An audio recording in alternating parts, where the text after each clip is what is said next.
Baik, bismillahirrahmanirrahim. Assalamualaikum warahmatullahi wabarakatuh. Perkenalkan, nama saya Hastuti, mahasiswa dari Universitas Muhammadiyah Bone pada Prodi Pendidikan Ekonomi. Di sini saya akan menjelaskan materi yang berjudul Ekonomi dan Sumber Daya Alam.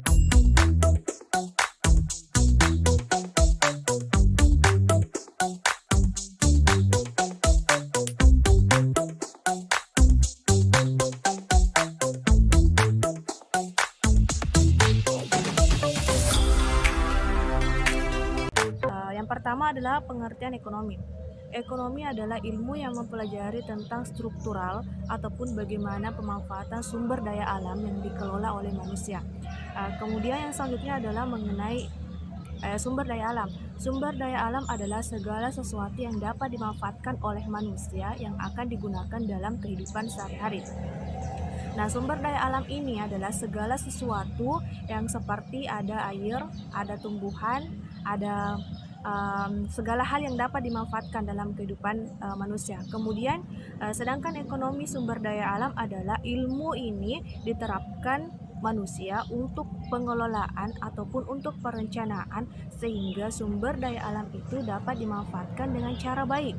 Nah, sumber daya alam ini memiliki beberapa prinsip. Yang pertama adalah prinsip ekofisiensi. Kenapa dikatakan prinsip ekofisiensi? Karena sumber daya alam ini ketika dimanfaatkan dengan baik atau ketika dikelola dengan baik, maka sumber daya alam ini akan tetap ada dari waktu ke waktu. Kemudian yang kedua, prinsip pemanfaatan yang berkelanjutan. Kenapa dikatakan prinsip pemanfaatan berkelanjutan? Karena ketika sumber daya alam tetap dikelola oleh manusia, maka sumber daya alam itu akan tetap dapat dimanfaatkan secara terus-menerus atau secara berkelanjutan, memiliki tahapan-tahapan yang dapat dikelola oleh manusia sendiri. Kemudian yang ketiga adalah prinsip kemakmuran dan keadilan. Kenapa dikatakan sebagai prinsip kemakmuran? Karena sumber daya alam ini digunakan manusia untuk mencukupi kebutuhan sehari-harinya, dimanfaatkan untuk segala sesuatu hal dalam proses kehidupannya yang digunakan pada dirinya sendiri maupun keturunannya yang berkelanjutan nanti. Kemudian prinsip rasionalisasi. Kenapa dikatakan prinsip rasionalisasi? Karena sumber daya alam ini dapat dilihat ataupun dapat dirasakan sendiri oleh manusia itu sendiri. Seperti penggunaannya adalah atau pemanfaatannya adalah manusia dapat memanfaatkannya dengan baik, seperti adanya air, tumbuhan, hewan, itu merupakan sumber daya alam yang disediakan oleh alam kepada kehidupan manusia. Kemudian prinsip keseimbangan daya dukung lingkungan. Prinsip daya keseimbangan daya lingkungan ini karena dengan adanya pemanfaatan atau dengan adanya pengelolaan sumber daya alam seperti tumbuhan itu dapat dikelola dengan baik oleh manusia dan digunakan ataupun dirasakan manfaatnya bagi lingkungan dan diri sendiri. Kemudian yang selanjutnya adalah pembagian sumber daya alam. Yang pertama berdasarkan sifatnya. Berdasarkan sifatnya ada dua. Yang pertama sumber daya alam yang dapat dipulihkan. Contohnya adalah pada tanah persawahan. Kenapa dapat dipulihkan? Dalam setiap tahun manusia akan melakukan yang namanya panen padi 2 kali. Setelah panen, maka manusia akan berinisiatif bagaimana caranya untuk menggemburkan ataupun memberikan pupuk kepada tanah tersebut untuk dimanfaatkan kembali. Kemudian yang kedua yang tidak dapat dipulihkan. Kenapa tidak dapat dipulihkan? Karena jika sudah digunakan maka manusia tidak dapat memanfaatkannya kembali seperti udara. Udara yang dirasakan hari ini belum tentu dapat dirasakan udara yang sama seperti hari ini untuk hari esok. Begitupun dengan sinar matahari. Kemudian selanjutnya adalah berdasarkan macamnya, yaitu ada sumber daya alam yang biotik ataupun non hayati. Artinya adalah sumber daya alam yang mati seperti batu. Karena pada prinsipnya batu memang digolongkan sebagai benda mati yang mana dapat pula dimanfaatkan oleh kelangsungan hidup manusia. Kemudian yang kedua adalah yang biotik atau hayati, yang hidup seperti manusia, makhluk hidup, dan tumbuhan.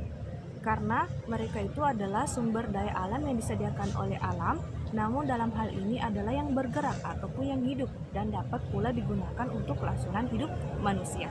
Kemudian berdasarkan sumbernya, ada sumber daya alam materi, artinya adalah sumber daya alam yang berenergi, seperti ada emas, kemudian ada kayu, ada kapas. Itu semua adalah sumber daya alam yang digunakan dalam kebutuhan sehari-hari.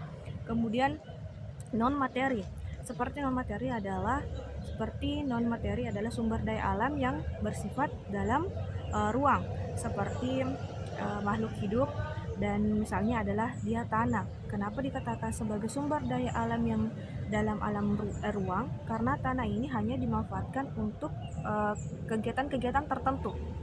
Kemudian pemanfaatan sumber daya alam.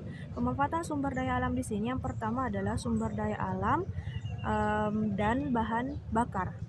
Kenapa dikatakan sebagai sumber daya alam adalah sebagai sumber daya alam yang untuk pemanfaatannya adalah bahan bakar. Karena seperti contohnya adalah tumbuhan. Tumbuhan itu digunakan untuk bahan bakar manusia. Kemudian adalah pembangkit listrik. Kemudian yang ketiga adalah memenuhi kebutuhan manusia dan hewan. Kemudian yang keempat sebagai tempat tinggal. Yang kelima untuk menjaga keseimbangan alam, dan yang keenam adalah menyuplai oksigen kepada tumbuhan. Itu sangat jelas manfaat sumber daya alam untuk kehidupan manusia dalam kehidupan sehari-hari, karena itu semua adalah sumber daya alam yang bermanfaat untuk kelanjutan hidup manusia secara terus-menerus. Yang selanjutnya adalah hambatan umum pada sumber daya alam. Yang pertama, kurangnya tenaga kerja ahli, artinya kurangnya manusia yang dapat mengelola sumber daya alam tersebut. Seperti dalam teknologi. Ketika sumber daya alam itu mau digunakan atau mau dikelola dengan baik, maka itu memerlukan teknologi yang baik dan tenaga ahli yang profesional.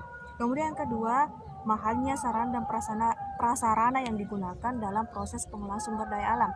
Seperti halnya yang tadi adalah teknologi itu kurang mampu atau kurang memfasilitasi dalam proses pengelolaan sumber daya alam tersebut, sehingga menghambat sebuah pertumbuhan atau pengelolaan sumber daya alam. Yang ketiga adalah penguasaan teknologi yang masih sangat rendah.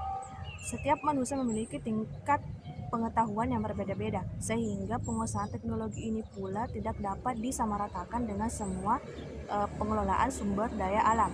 Kemudian yang keempat, kerjasama antar perusahaan yang kurang baik.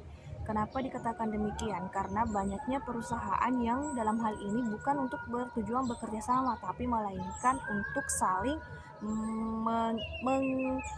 merebut sebuah nomor satu dalam sistem pemasaran. Kemudian yang kelima adalah transportasi ke daerah sumber daya alam yang susah untuk dijangkau, karena kembali tadi kepada sarana dan prasarana. Jalan ataupun jarak tempuh kepada sumber daya alam itu masih sangat minim untuk ditempuh dalam pengelolaan sumber daya alam. Kemudian selanjutnya adalah tantangannya sumber daya alam. Karena pertama, kurangnya manusia yang dapat mengetahui atau mengenal baik bagaimana sumber daya alam itu dapat dikelola dengan baik atau dimanfaatkan dengan baik.